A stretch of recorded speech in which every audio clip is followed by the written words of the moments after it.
Never discuss your relationship problems with a member of the opposite sex unless. If you are in a serious, committed, and covenant relationship with your partner and you're having difficult times in your relationship where the communication is getting very stale, it may have came to a halt. You need help. But do not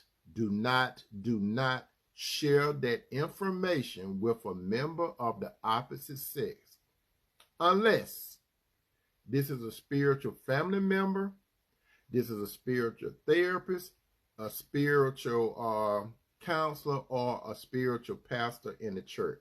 You may need their assistance.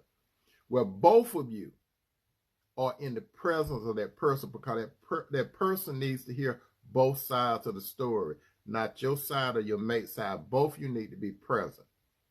Now, what is the point, and why am I asking you not to discuss problems with members of the opposite sex? A lot of times, not all the time, but 9 times out of 10, if you discuss your problem with a member of the opposite sex, it's going to lead to what is called infidelity. I have seen it happen over and over again.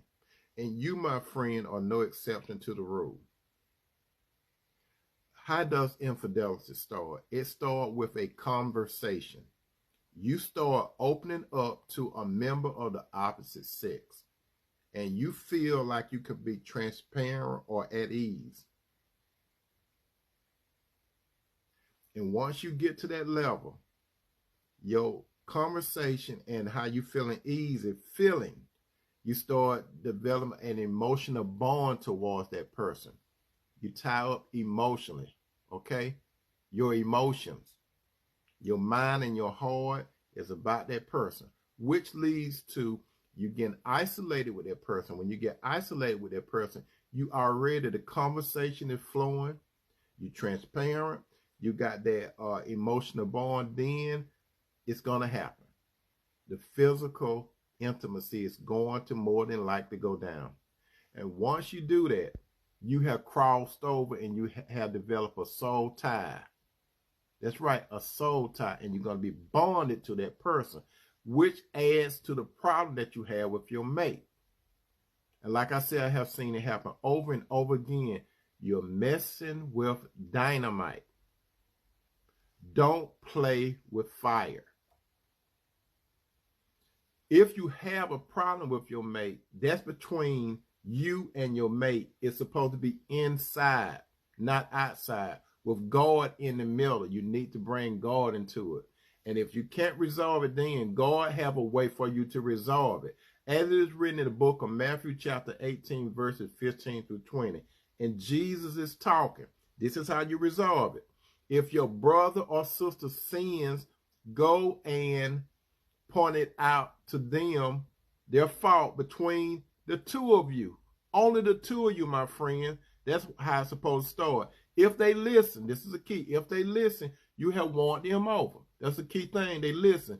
Next, but if they will not listen, and this is the next step, take 1 or 2 along with you, so that every matter may be established by the testimony of 2 or 3 witnesses.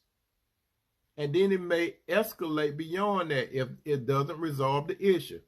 But if they refuse to listen, tell it to the church.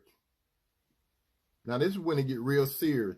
And if they refuse to listen even to the church, treat them as you would a pagan or a tax collector. You don't even want to get it escalated that far, my friends. Remember, do not discuss your information in your house, your difficulty with a member of the opposite sex, because you are starting a fire. Remember this, believe this, say la vie, and amen.